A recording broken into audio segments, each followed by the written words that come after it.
અમારી સમ્રાટ સમાચાર ચેનલ સબસ્ક્રાઇબ કરો, લાઈક કરો, કોમેન્ટ કરો અને જોતા રહો પળે પળના દરેક પ્રકારના સમાચારો।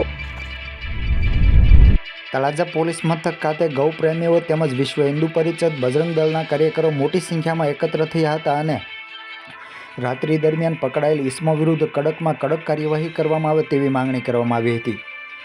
સંપૂર્ણ વિગતો સાથે વાત કરીએ તો ભાવનગર જિલ્લાના તળાજા શહેરમાંથી આજે ગત રાત્રિ દરમિયાન કેટલાક જીવદયા પ્રેમીઓએ કતલખાને પશુ લઈ જવાતા હોવાના આક્ષેપ સાથે 3 વ્યક્તિઓને વાહન અને પશુ સાથે ઝડપી લીધા હતા અને પોલીસના હવાલે કરવામાં આવતા પોલીસે 3 વ્યક્તિઓ વિરુદ્ધ ગુનો દાખલ કરી અને આગળની કાર્યવાહી હાથ ધરી હતી। જોકે આ બનાવમાં પકડાયેલા આરોપીઓ વિરુદ્ધ ઊંડી તપાસ કરવામાં આવે અને તેમના વિરુદ્ધ કડકમાં કડક કાર્યવાહી કરવામાં આવે તેવી માંગણી સાથે આજે ગૌપ્રેમીઓ તેમજ વિશ્વ હિન્દુ પરિષદ બજરંગ દળના કાર્યકરો મોટી સંખ્યામાં પોલીસ મથક ખાતે એકઠા થયા હતા। જય શ્રી રામ। જિલ્લા સંયોજક ઈદુભાઈ, ગત રાત્રે મોટી સંખ્યામાં ગૌમાંસ અને એક જીવિત ગાય માતા અને મોટા પ્રમાણમાં હથિયાર પકડવામાં આવ્યા છે।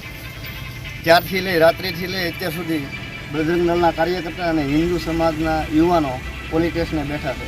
અમારી માગણી એવી છે કે ઓછામાં ઓછી કાર્યવાહી થાય અને આના મૂળ સુધી પોલીસ પ્રશાસન પહોંચે।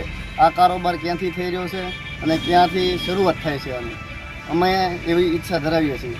જો પણ આવી કાર્યવાહી કરવામાં નહીં આવે તો મોટી સંખ્યામાં બજરંગ દળના યુવાનો અને સમસ્ત હિન્દુ સમાજ અને હિન્દુ યુવાનો અહીંયા ભેગા થશે અને જરૂર પડી તો તળાજા બંધનું પણ એલાન આપવામાં આવે છે।